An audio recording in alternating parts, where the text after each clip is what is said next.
तो आज भी जिस मूवी को एक्सप्लेन करने वाला हूँ, इस मूवी के अंदर एक नहीं चार स्टोरी है और उन चारों स्टोरी का एंड तुमको हिला कर रख देगा। मैं तुमको सिर्फ एक स्टोरी का एग्जांपल देता हूँ। एक लड़की जिसकी कम से उम्र बीती जा रही है और अभी तक उसकी शादी नहीं हुई है और वो फड़फड़ाई जा रही है कि शादी अब होगी, शादी अब होगी, और फिर उसके बाद उसकी लाइफ में क्या क्या टेंशन आती है ये तुमको मालूम चलेगा इस मूवी के अंदर।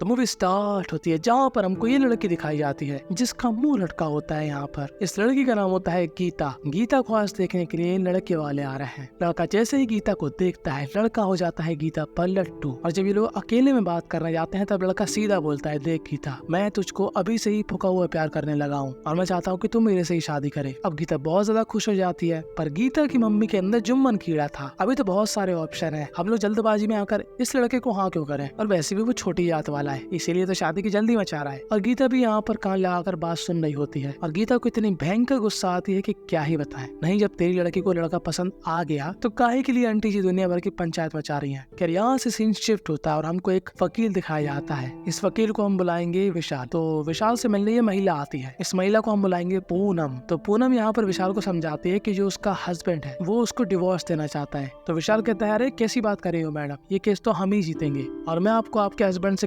कम 10 लाख रुपए तक दिलवाऊंगा, बिल्कुल भी चिंता मत करो, और उस 9-10 लाख में से आपको जितना लगे उतना मुझे दे देना। तभी पूनम बोलती है, अरे भाई साहब, काहे के लिए इतना जल्दी भाग रहे हो, मुझे अपने पति को डिवोर्स नहीं देना क्योंकि मैं अपने पति से फुका हुआ प्यार करती हूँ। मैं चाहती हूँ कि वो मेरे साथ ही रहे। मेरे पति का मेरे ऊपर ये इल्जाम है कि मैं माँ नहीं बन सकती। तो विशाल यहाँ पर बहुत कंफ्यूज हो जाता है। वो कहता है ठीक है, देखते हैं क्या होता है। अब यहाँ पर फिर से सीन शिफ्ट होता है और हमको यहाँ पर तीसरी स्टोरी सुनाई जाती है। आप लोग ना इस मूवी के अंदर कंफ्यूज नहीं होने वाले, मैं बहुत ही बेहतरीन तरीके से आपको एक्सप्लेन करूंगा। अब इस तीसरी स्टोरी के अंदर 2 लोग बैठे होते हैं। इस लड़की को हम बुलाएंगे मुंडी और लड़के को हम बुलाएंगे जानू। तो ये लोग एक दूसरे को ब्लाइंड डेट कर रहे होते हैं, जहाँ पर जानू को ये मालूम चलता है कि जो मुंडी है वो एकदम एंटिक पीस है। मुंडी का मानना है कि शादी ब्याह धोखा है, लाइफ टाइम अक्कुम बक्कुम करो यही मौका है। और जानू भी इस बात से एग्री करता है। जानू कहता है ठीक है, हम लोग ऐसे ही रिलेशनशिप में रहेंगे जहाँ पर ना शादी ना ही सगाई, बेहुदाई बेहुदाई। अब यहाँ पर हमको एक चौथी स्टोरी दिखाई जाती है जहाँ पर एक बंदा प्रोड्यूसर को अपनी स्टोरी समझा रहा होता है कि एक लड़का आएगा, एक लड़की आएगी, मंडप में बैठ जाएंगे, शादी हो जाएगी, मूवी खत्म। अब जैसे आपको ये स्टोरी एकदम भूतिया लगी वैसे ही इस आदमी को लगती है। तो इस आदमी से कहता है ठीक है, देखते हैं क्या होता है, अभी तुम जाओ। इस बंदे को हम बुलाएंगे नितिन। और नितिन परेशान होकर अपना बाहर फूफू कर रहा होता है। तभी यहाँ पर नितिन के पास एक फोन आता है जहाँ पर एक महिला उससे कहती है कि नितिन, मैं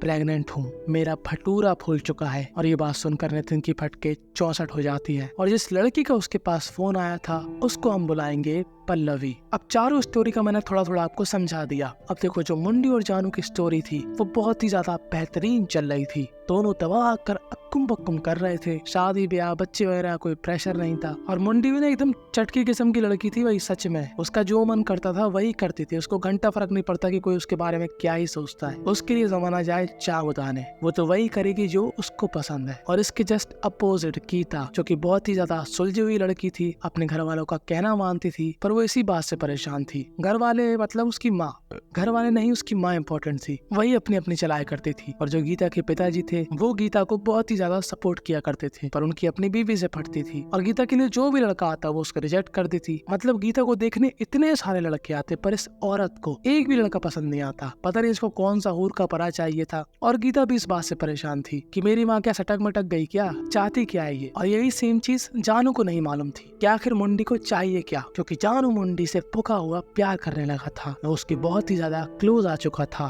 वो उसका बहुत ही ज्यादा ख्याल रखता था। पर मुंडी एक नंबर की खिसकी हुई लड़की थी, वो उसकी प्यार मोहब्बत की बातों को इग्नोर करती है। और जो पूनम का केस था वो भी रनिंग में था, और वो लड़की जिसका नाम था पल्लवी, जो कि प्रेग्नेंट हो चुकी थी, वो यहाँ पर बहुत ही ज्यादा परेशान थी क्योंकि उसका पापड़ जैसा पेट अब पूरी जैसा हो चुका था और वो बहुत ही ज्यादा दुखी थी। पर उसी की दूसरी साइड जो गीता के पिताजी थे वो यहाँ पर बहुत ही ज्यादा खुश थे क्योंकि जो उनके बचपन के टीचर थे उनका हो चुका था राम नाम सत्य। तो यहाँ पर दम से उनकी अर्थी पर नाच रहे होते हैं। और ऐसा करते हुए उनको एक आदमी देख लेता है और ये आदमी वही था जो कि आज उनकी बेटी को देखने आने वाला था। और इस बार सो मच चूजी गीता की मम्मी को भी ये लड़का पसंद आ जाता है। पर जब इस लड़के को मालूम चलता है कि इस लड़की के पिताजी ये चमन लंडोरे जी हैं, तो वो मुंह पर बना करके चला जाता है और गीता के पिताजी को गीता की माताजी माँ बहन की गाली देती है। अब हम लोग आते हैं पूनम की स्टोरी पे। तो विशाल ने पूनम से कहा था कि आप एक बार मेडिकल टेस्ट कराओ कि आपके बारे में जो आपका पति बोल रहा है वो बात सही भी है कि नहीं। तो यहाँ पर हमको क्या मालूम चलता है कि जो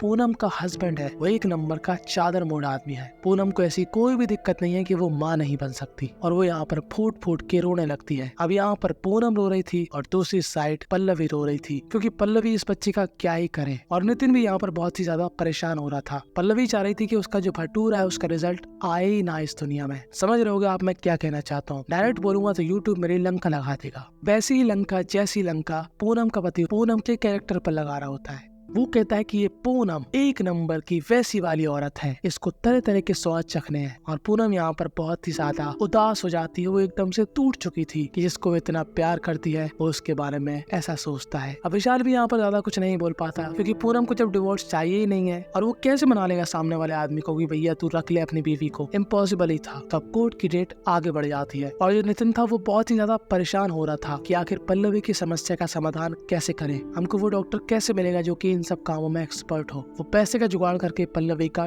टेस्ट करवाता है, जहाँ पर क्या मालूम चलता है कि पल्लवी के अंदर पलने वाला बच्चा 4 महीने का हो चुका है। यानी कि अब अगर डॉक्टर कुछ भी इंटरफेयर करते हैं तो वो चीज इलीगल होगी। अब इन चारों ही स्टोरी में एक ऐसा मोड़ आने वाला है जिनको सुनने के बाद आप बहुत ही ज्यादा दुखी हो जाओगे। पहले बात करते हैं गीता की स्टोरी की। तो फाइनली गीता को एक बहुत ही अच्छा लड़का देखने आया था। वो लड़का गीता को भी पसंद कर लेता है। गीता तो वैसे ही मचल रही थी शादी के लिए। एंड मोमेंट पर गीता की माँ फिर कूद पड़ती है कि मैं इस लड़के से शादी नहीं कराऊंगी अपनी बेटी की। पता है उसके बड़े भाई का बेटा अब नॉर्मल पैदा हुआ था, क्या पता वही जेनेटिक मेरी बेटी के अंदर चले जाए और मेरी बेटी का भी वैसे ही बच्चा हो जाए। मैं नहीं चाहती ऐसा कुछ हो मेरी बेटी के साथ। तो बोलो पेंसिल और गीता की शादी फिर से कैंसिल। और अब गीता को अपनी माँ के ऊपर ऐसी गुस्सा आ रही थी कि वो अपनी माँ की माँ बहन कर दे। अब यहाँ पर गीता का दिल टूट गया। अब बारी करते हैं दूसरी स्टोरी की, नितिन और पल्लवी की। तो डॉक्टर साफ साफ मना कर देते हैं कि नहीं ऐसा कुछ भी नहीं होने वाला, ये गलत है। और ये बात जानने के बाद पल्लवी बहुत ही ज्यादा दुखी हो जाती है। अब 2 पार्टी दुखी हो चुकी है। अब बारी आती है तीसरी पार्टी की,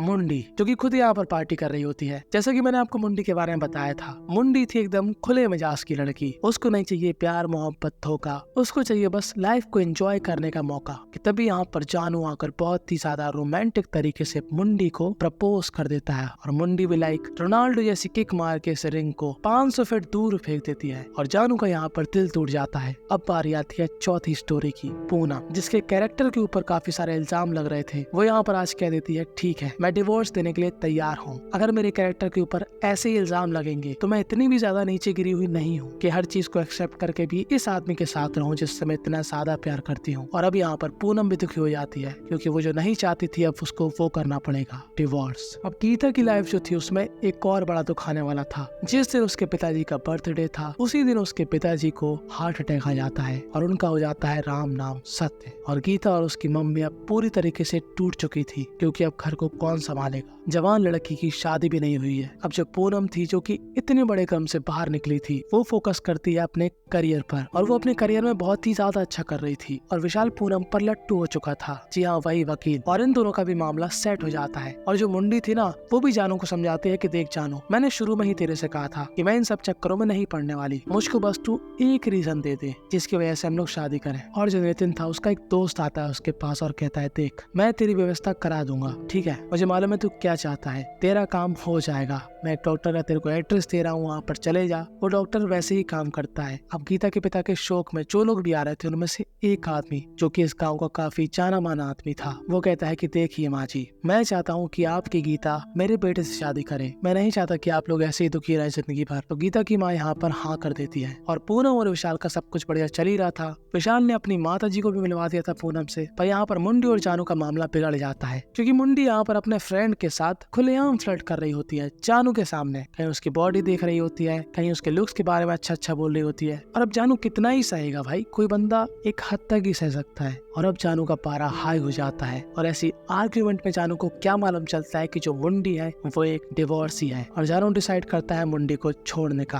और मुंडी यहाँ से अपना सामान पैक करके चली जाती है। और जो नितिन और पल्लवी थे उनको भी वो डॉक्टर मिल गया था जो कि उनका पूरा काम करते। और आज पल्लवी का ऑपरेशन था। फिलहाल अभी सबसे ज्यादा बड़ा झटका लगने वाला था पूनम को। जी हाँ, पूनम के पास आती है विशाल की माता जी और कहती है, देखो पूनम, मैं चाहती हूँ कि तू मेरे बेटे को भूल जा। तो पूनम कहती है, क्या लहन की बोली, क्या बोल रही है ये? तो विशाल की माँ कहती है कि मैं ठीक बोल रही हूँ। देखो मुझे मालूम है कि विशाल तुम्हारे साथ बहुत खुश रहेगा। विशाल की एक छोटी बहन है, लड़का ढूंढने में प्रॉब्लम होगी जब उनको मालूम चलेगा कि उनके बड़े बेटे ने एक डिवोर्सी औरत से शादी करी है, तो मैं चाहती हूँ कि तू उसको भूल जा। तो पूनम कहती है, काम करते हैं, विशाल को यहाँ पर आने दीजिए। तभी पूनम क्या नोटिस करती है कि विशाल की माता जी विशाल को कॉल पे लेकर ये बात कर रही है। और अब मानो पूनम के दिल में आर्या नहीं सीधा सीधा बुलडोजर चल जाता कि साला फिर से कट गया। मतलब मुझे दिल से बुरा लगता है पूनम के लिए, और ऐसे मुझे बुरा लग रहा था गीता के लिए, क्योंकि गीता की भी शादी उससे हो रही थी जिसको वो पसंद नहीं करती थी। सेम दुख हो रहा था पल्लवी को कि उसने जिंदगी को दुनिया में नहीं आने दिया। सेम गोस टू मुंडी। मुंडी भी अब अकेले पड़ चुकी है। दरअसल मुंडी को एक मेंटली प्रॉब्लम थी। दरअसल उसका जो डिवोर्स हुआ था उसके ट्रॉमा से वो निकल नहीं पा रही थी, इसलिए वो चाहती थी कि कोई भी लव रिलेशनशिप ना आए उसकी लाइफ में। खैर अब यहीं पर ये कहानी रुक जाती है,